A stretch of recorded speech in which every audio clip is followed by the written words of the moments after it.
I need to calm down. Just like, for a second. Hey y'all. So it's been a minute. A lot of things have been happening, right? We've got the thing that we're not allowed to talk about that's going on in the world that's hurting people, and then we got the other thing that's going on in the world that we can't talk about on here because it's hurting people. And then I've got my own issues. I have been having health issues, and no, before you even start, I don't have the thing. I have a different thing that I'm dealing with, and I'm really fragile right now. Also, I moved. I bought a house, so there's that going on. So just so you know, I have like 4 videos that are hard hitters, like conspiracy and like true crime stuff that are written out and they're ready to be filmed, but like I'm not ready.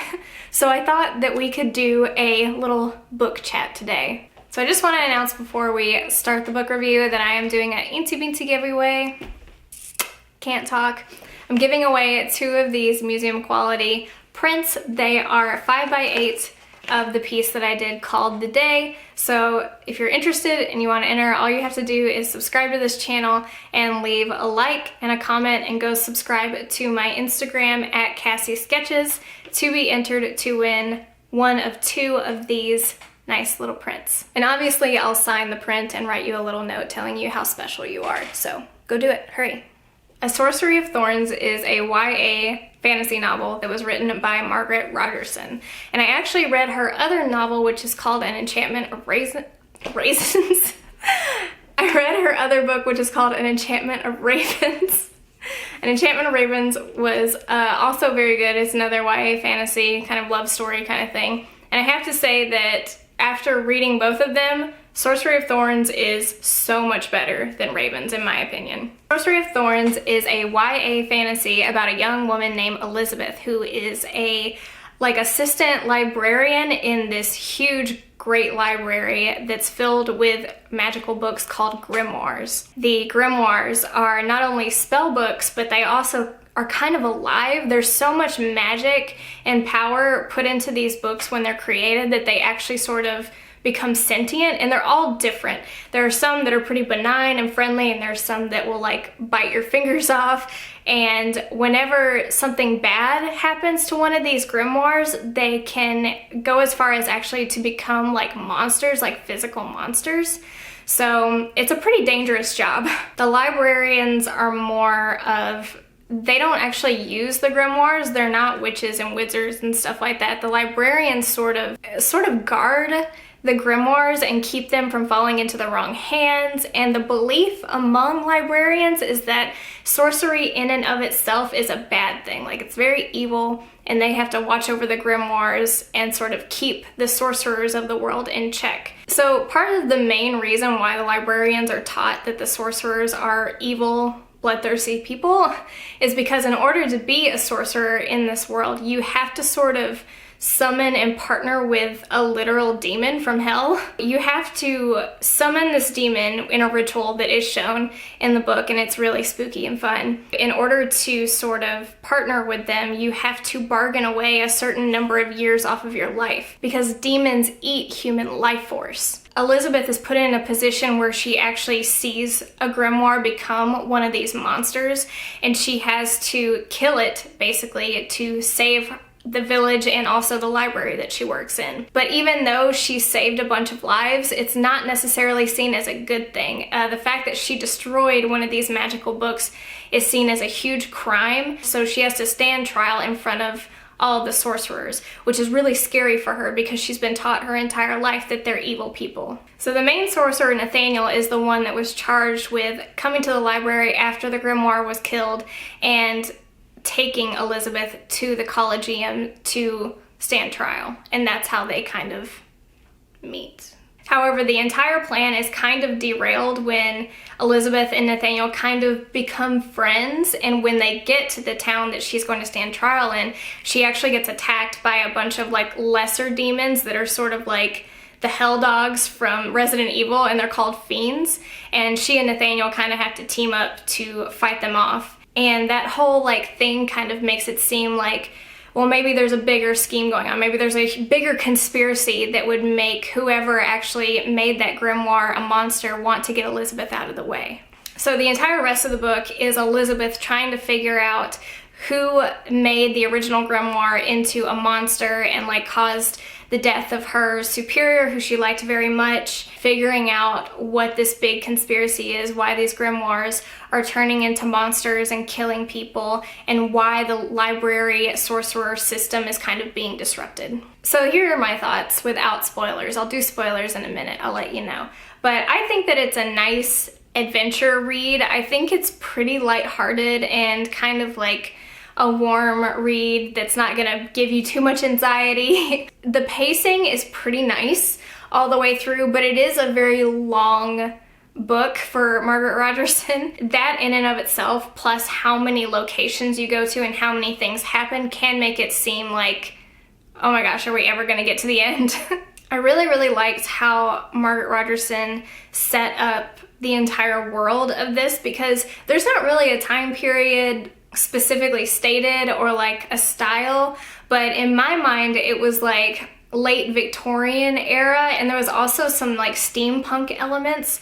I think one of my favorite things about the book is the portrayal of the demons, because even though Margaret fights pretty hard for you to really fall in love with the main demon, Silas, for me, I didn't fall in love with him. They make it pretty clear as to the intentions of the demons. They make it pretty obvious that they don't have human emotions and they don't have human values. I also really liked the manner in which they're summoned and the different personas that you can see in each demon. They don't have one form, they have like different variations of themselves.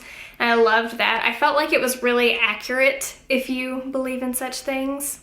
I had a problem with the first half where I just wasn't sure what the tone of the book was supposed to be, because the first chapter starts out like very dark, where you kind of expect for this to just be a whole bunch of misfortune for 400 pages. And then as the next few chapters roll around, there's these lighthearted moments with like these other characters that are like hilarious, and then like someone will be brutally murdered. And so for the first half of the book, I was just kind of like, what am I reading? What am I supposed to be feeling right now? Another thing that I really liked was some of the dialogue is absolutely hysterical. Some of it is like so witty, and it makes me worried that I'm too stupid to write a book, just because of how like witty and sharp some of the dialogue was. I was literally laughing. I feel like I keep like coming back to this, but there's definitely some darker stuff happening in this book, even though it is a very lighthearted like adventure, fantasy kind of thing. There are some very disturbing things that go on, especially in flashbacks with the character Nathaniel, who's like the dude.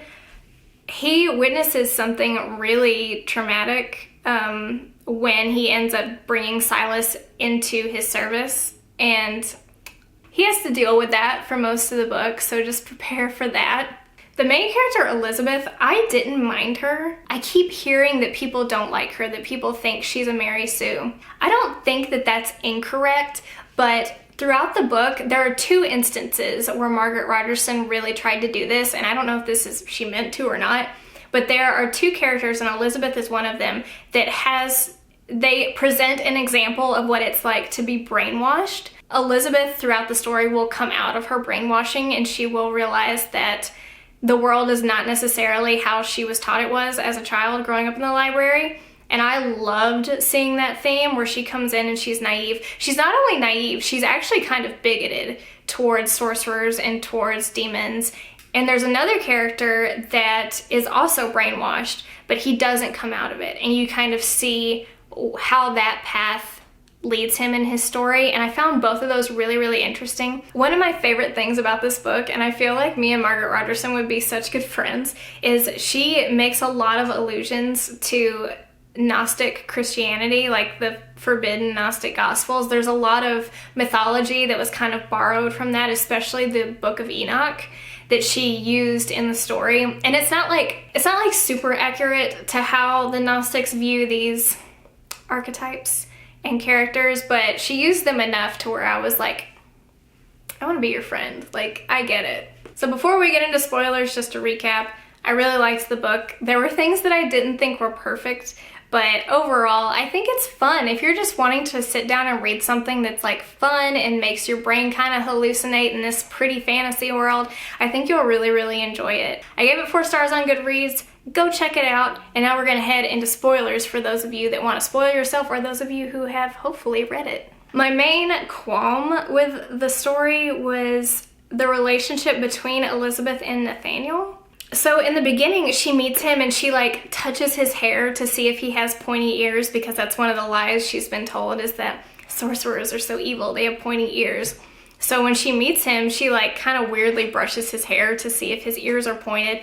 And from that moment, you're like, okay, these two are gonna get together. I see what we're doing here. But the problem is, from that point on, you like really can't tell, or I couldn't tell, that they were supposed to like each other because of how Nathaniel's a weird character. I really liked him, but he's kind of a weird character. He's kind of a dandy, like he's kind of flamboyant. He's super sassy, super witty, and sometimes kind of mean.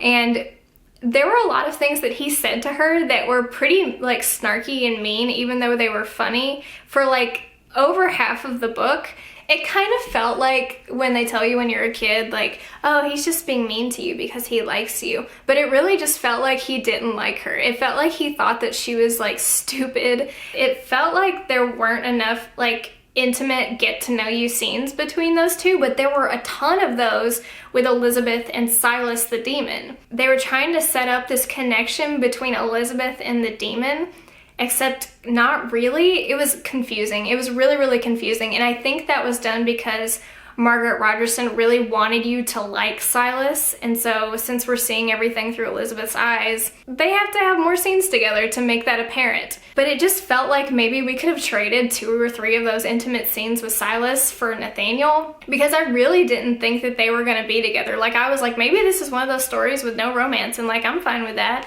But then Elizabeth becomes homeless and is like starving, and Silas carries her to Nathaniel's house to like try to take care of her. And Nathaniel's just like, I don't really want her here. Like, what is this? And Silas is like, but master, you care for her. And as a reader, I was just like, I mean, does he? Because it seems like it's setting up for you to like her, dude. I don't know. And then from that point, you kind of start to see that he likes her, but it was a little too vague for me, but I could just be stupid. Also, the point where she and Nathaniel have to re-summon Silas because he sacrificed himself. Suddenly Silas is evil and he wants more years of their lives. She does get her like gray streak in her hair, signifying that she is now capable of sorcery, but she doesn't actually do any sorcery. And I think that would have been cool, like at the last minute, for her to be like, tell me some Enochian words to say so that I can save us from the Archon. And like, it would have been cool for her to like force herself to do the thing that she thought was super evil and super harmful for good in the end.